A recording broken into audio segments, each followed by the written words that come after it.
Hi all, hope you're all doing really well today. So today we're talking about pretty privilege, also known as beauty bias, why it's important in how people deem us and how we present ourselves, and also we'll look at how it can backfire and turn quite ugly when we get very big-headed about pretty or our pretty privilege. So it is called beauty bias as well because it can be biased, as we are often told that beauty lies in the eyes of the beholder. So is it possible that beauty bias, this pretty privilege, can society unlearn to stop giving privileges to those that society deems as being more beautiful? Well, as social media and all of the other media outlets determine the fate of beauty bias, it's highly unlikely, in my opinion, that pretty privilege is going anywhere soon, because it's something that's here to stay. I mean, people are making more adjustments digitally, physically, emotionally. I mean, from the food we eat, genetically modified, which is mostly fake, to the ways in which we present ourselves, the rise in, negative mental attitudes, and I mean the fake appearance and the upkeep, and the lack of showing authenticity and realness. It's a lot of fakeness all around. So I think this has been magnified definitely by social media. But in my opinion, I don't think it's something that will, dwindle anytime soon. It is a topic that keeps resurfacing throughout the years with different beauty standards, societal norms that keep on ever changing. But beauty bias, pretty privilege, is something that is here to stay, and throughout the centuries it changes with what is deemed as being more beautiful or less beautiful. So why is it important we talk about pretty privilege? Well, it's important because in recent weeks we have been presented with a number of issues that have led us to think, was pretty privilege involved? And then later on, sadly, we find out that there has been digital alterations, the use of Facetune and other photoshopping that makes us think, is the actual influencer as pretty as we deem her or him to be just by looking at pictures? Or will there be a disappointment when we actually see the person in real life with, by, for example, seeing their teeth being, misplaced, or seeing that they have a horrible attitude? Does that then shift our beauty bias and make us move away from elevating the person with such high privilege because of their beauty, and it in actual fact magnetizes us followers to influencers that we deem as beautiful, because the human eye always likes to see pleasing things, from flowers to beautiful bodies to beautiful personalities, to articulate people, to people that are well accomplished, to people that are really smart. I mean, if you search a research about Michelle Obama and Barack Obama and the effect they had on people, their charisma and just their smartness and their whole aura, how that attracted people and how that can put you on a pedestal and give you privilege. So we can have beauty in various sectors and various aspects of life.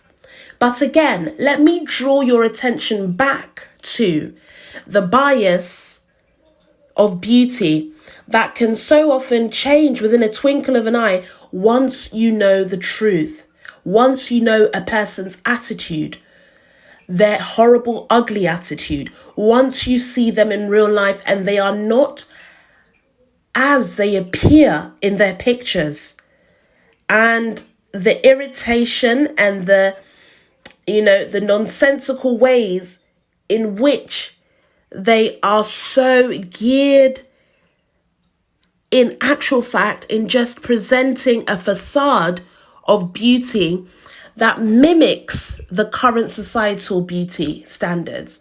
But in actual fact, they look totally different. Now, Photoshop, Facetune, and a whole host of other digital altering apps are now sometimes criticized for being the enemy in all of this, because it has, again, elevated those that have body dysmorphia and those that have self-hate for themselves in such a detrimental way that these apps are now being, bashed by some, because apparently it's not being used as just, a humorous thing or just a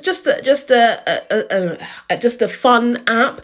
It's actually going to the extent of influencing the younger followers of these influencers to go under the knife and sometimes go under severe, intense, extreme surgeries that could actually take their lives, because they look up to these influencers and want to emulate them, when in actual fact their minds are not as developed as adults, and they look up to these influencers and think, I would like to have that privilege associated with me. Perhaps if I do this, I can look like my influencer, and then in actual fact I can attain this privilege. So it's a catch-22 situation. Everybody wants to look good, and people aspire to look good. People admire those that look good. So there's an element there of self-worth that comes into play. You have self-worth, you look after yourself, you present your best version, the best version of yourself. That's self-worth. And then we can get into a cyclical motion of body dysmorphia, self-hate, where we have to alter every single thing about our bodies, faces, and our attitudes and how we present ourselves. And then the ripple effect of those younger ones following influencers that put on this physical and emotional facade. So this is very important, because it then leads me to the next bit of what I want to talk about, which is how this privilege can allow those that have privilege, it can allow them to have an upper hand on those that are great fans of them. And with being a fan, you also trust. You trust the influencer. You trust the influencer to be honest. You trust the influencer to be as pretty as they are physically, to have also a beautiful attitude, an honest one, an attitude that you would associate with yourself.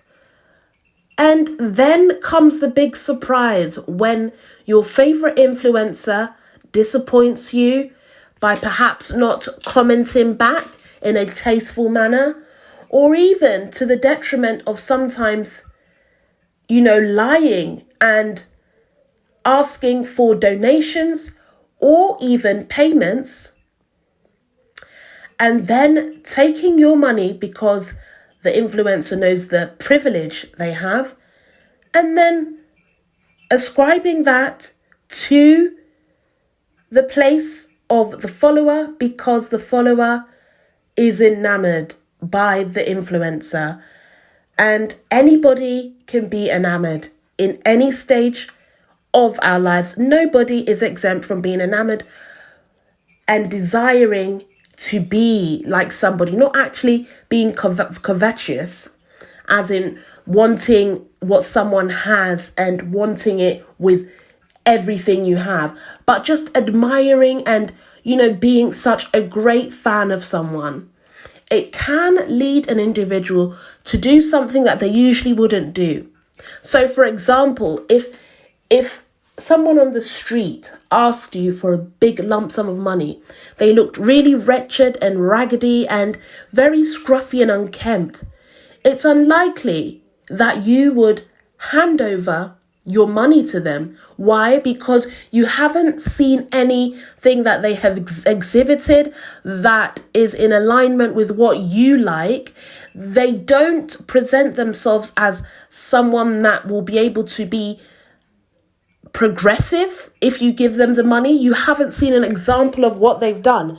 But the difference with an influencer, and it goes even further to somebody that has the pretty privilege, within your heart of hearts, when you're presenting yourselves, they present themselves to you as somebody on a higher pedestal, not intentionally, but because you have ascribed that beauty halo to them. In actual fact, you have knowingly or unknowingly elevated them above yourself. So, indirectly, if they suggest something, you will definitely raise your hands up and will be definitely in to go and embark on that journey with them, because you have seen their pictures. Their pictures indirectly have been imprinted into your long term, and you associate that person with the lifestyle that you want, also the admiration, the inspiration. It all comes and zaps right out, and internally you've taken in all of those imprints. So in actual fact, you want to just, physically enact that lifestyle. You want to have a piece of it. So of course, anybody can be a victim to this. So what I will round up by saying is, let's sum this all up, just so we get the whole gist of this and understand it once and for all. Right, the beauty bias, the pretty privilege, it's all a tipping point. There's so much ingredients that goes into this psychologically that can result in a very negative effect. It can result in people losing themselves, their dignity, and all they've ever stood for, because, again, human beings are influenced by beauty. They are influenced by nice things, by things that inspire them, by people that inspire them, by places. So with the beauty bias always being there at the forefront and in the background, there is no way to avoid these indirect imprints we see all around us on billboards. There is always a possibility that you can give your money away. That's why it's said unintentionally you can give your money away by even seeing an advert, you liking the perfume or liking the bottle it's in, it catches your eye. Then you're walking outside, you see the store and you want to enter because maybe in the morning you saw an advert and then you see it again. Your mind instantly rekindles that picture that you saw a few hours ago, and then without actually knowing what you're doing, you have actually been hypnotized. So again, it's important that we are cognizant of all the indirect things that are going on, all the little things around us, what we are watching, what we are hearing. And also it's important for us to become more inquisitive. Again, I will repeat, more inquisitive, especially with those that we are inspired by and those that we deem to have that beauty privilege that we are biased about. We have that beauty bias about them, because if you do not watch who you are, ascribing that beauty bias to and that pretty privilege, just beware that a few steps down, you can definitely go down a very dark and dingy downward spiral. And that downward spiral can be, number one, scamming. Number two, maybe perhaps also altering yourself and also presenting a fake self that you are aware or maybe unaware that you are presenting. So be aware of all of that. We have young people all around us that are looking up to us, children, young teens that are following what we do. So let's be very mindful that as soon as we ascribe someone into that beauty bias or pretty privilege category, that later on we may be going down a very dark, dingy, downward spiral. A downward spiral that sometimes we cannot emerge out of, because, again, when these influences are ascribed to this pretty privilege, they can sometimes get away with what a normal person wouldn't get away with. So let's keeping that at the back of our minds, and just be wary that you cannot stop looking at beautiful things. You cannot stop being inspired or aspire to be those that you are inspired by. But just be aware again of that pedestal you are putting a fellow human being as yourself on, and know what will come later on, and just be aware and live your free, best happy life. And as always, be inquisitive and be very deep and intellectual in your thinking. As always, much love. Love you lots. Bye-bye.